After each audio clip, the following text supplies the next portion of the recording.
السلام علیکم۔ اللہ کے رسول صلی اللہ علیہ وسلم نے فرمایا، اسلام کی بنیاد 5 چیزوں پر ہے۔ پہلا، اس بات کی گواہی دو کہ اللہ کے سوا اور کوئی معبود نہیں، وہ اکیلا ہے اور محمد صلی اللہ علیہ وسلم اس کے بندے اور رسول ہیں۔ دوسرا، نماز قائم کرنا۔ تیسرا، زکوٰۃ دینا۔ چوتھا، اطاعت ہو تو حج کرنا۔ پانچواں، رمضان کے روزے رکھنا، یعنی روزے رکھنا اسلام کی بنیادوں میں سے ایک ہے۔ نبی کریم صلی اللہ علیہ وسلم نے فرمایا کہ رمضان میں آسمان کے دروازے کھول دیے جاتے ہیں اور آگ کے دروازے بند کر دیے جاتے ہیں، تمام شرکت شیاطین جکڑ دیے جاتے ہیں۔ یہاں شرکت شیاطین کا مطلب سبھی بڑے شیطان ہیں، اور اللہ کی طرف سے ہر رات ایک مرادی ندا کرتا ہے، اے خیر کے طالب، ہمت کر، آگے بڑھ اور نیکیاں کر، اور اے سر کے طالب، رک جا، اس مبارک مہینے میں تو باز آ جا۔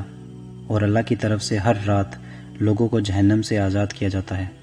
اس موضوع پہ کچھ روایتیں جعلی بھی ہیں، جو یہ کہتی ہیں رمضان کا پہلا عشرہ رحمت کا ہے، دوسرا عشرہ مغفرت کا ہے، اور تیسرا عشرہ دوزخ سے رہائی کا ہے، جبکہ اصل میں ہر رات میں رہائی ہوتی ہے۔ اللہ کے رسول صلی اللہ علیہ وسلم نے فرمایا، جو شخص ایمان اور ثواب کی نیت سے رمضان کے روزے رکھے، اللہ تعالیٰ اس کے پچھلے سارے گناہوں کو معاف کر دے گا۔ اور پھر یہ فرمایا کہ جس نے ایمان اور ثواب کی نیت سے رمضان کی راتوں کا قیام کیا، اس کے بھی سارے پچھلے گناہ معاف کر دیے جاتے ہیں، اور جس نے شب قدر کا قیام کیا، اس کے بھی سارے پچھلے گناہ معاف کر دیے جاتے ہیں۔ یہاں گناہ سے مراد سبھی چھوٹے گناہ ہیں، بڑے گناہ صرف توبہ کرنے سے ہی معاف ہوتے ہیں۔ مسلم شریف میں حدیث ہے، آپ صلی اللہ علیہ وسلم نے فرمایا، اگر بڑے بڑے گناہوں سے بچا جائے تو ایک نماز سے دوسری نماز تک، ایک جمعے سے دوسرا جمعہ، اور ایک رمضان سے دوسرے رمضان درمیان کے گناہوں کا کفارہ ہے۔ اللہ کے رسول صلی اللہ علیہ وسلم فرماتے ہیں کہ رمضان میں ہر نیک عمل 10 سے 700 گنا بڑھا دیا جاتا ہے، اور اللہ تعالیٰ فرماتے ہیں، بے شک روزہ خاص میرے لیے ہے اور میں ہی اس کی جزا دوں گا، اور میرا بندہ اپنی خواہش اور کھانے کو میری وجہ سے چھوڑتا ہے تو روزے دار کے لیے 2 خوشیاں ہیں۔ پہلی خوشی افطار کے وقت، اور دوسری خوشی اس وقت جب وہ اپنے رب سے ملاقات کرے گا انشاءاللہ۔ حدیثوں میں آتا ہے کہ روزہ دار کی منہ کی بو اللہ کو کستوری کی خوشبو سے بڑھ کر عزیز ہے، اور روزہ تمہارے لیے ڈھال ہے۔ جب تمہارا روزہ ہو تو فحش گوئی اور گناہوں سے بچو۔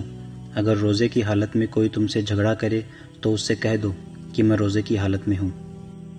نبی کریم صلی اللہ علیہ وسلم فرماتے ہیں کہ رمضان کے مہینے میں ایک رات ایسی ہے جو 1000 مہینوں سے افضل ہے۔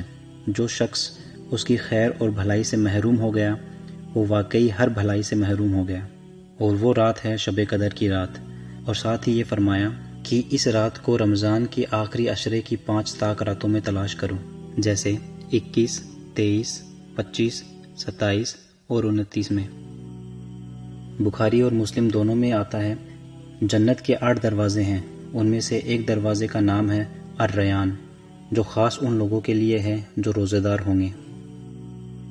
آپ نے فرمایا، جو شخص اللہ کے راستے میں نکل کر روزہ رکھے تو اللہ تعالیٰ اس کے اور دوزخ کے درمیان 70 سال کی دوری ڈال دے گا۔ یہاں اللہ کی راہ میں نکلنے سے مراد جہاد، قتال اور نیکی کے اعمال کرنا، یہ سب کچھ اس میں شامل ہیں۔ اللہ کے رسول صلی اللہ علیہ وسلم فرماتے ہیں کہ جو شخص کسی روزے دار کا روزہ افطار کروائے یا کسی مہاجر کی تیاری کروائے، اس کو بھی اس کے حساب سے ثواب ملے گا۔ پھر آپ نے فرمایا، 3 آدمیوں کی دعا ضرور قبول ہوتی ہے۔ پہلا، روزے دار جب افطار کے وقت دعا کرتا ہے، دوسرا عادل بادشاہ، اور تیسرا مظلوم کی دعا۔ عبداللہ ابن ابی ملیکہ جو کہ تابعی ہیں، وہ فرماتے ہیں، عبداللہ ابن عمر ابن عاص رضی اللہ تعالیٰ عنہ جب بھی روزہ کھولا کرتے تھے تو یہ حدیث بیان کرتے تھے کہ روزہ کھولتے وقت روزے دار کی دعا رد نہیں ہوتی، اور خود بھی دعا مانگا کرتے تھے۔ آپ صلی اللہ علیہ وسلم فرماتے ہیں کہ جس نے رمضان کے روزے رکھے اور اس کے بعد اس نے شوال کے 6 روزے رکھے، وہ گویا اس طرح ہے اس نے پورے سال کے روزے رکھ لیے۔ صحیح مسلم کی بہت سخت حدیث ہے، رسول اللہ صلی اللہ علیہ وسلم فرماتے ہیں، جو شخص روزے کی حالت میں بھی جھوٹ بولنا اور برے کام کرنا نہ چھوڑے تو اللہ تعالیٰ کو اس کی بھوک اور پیاس سے کوئی پرواہ نہیں ہے۔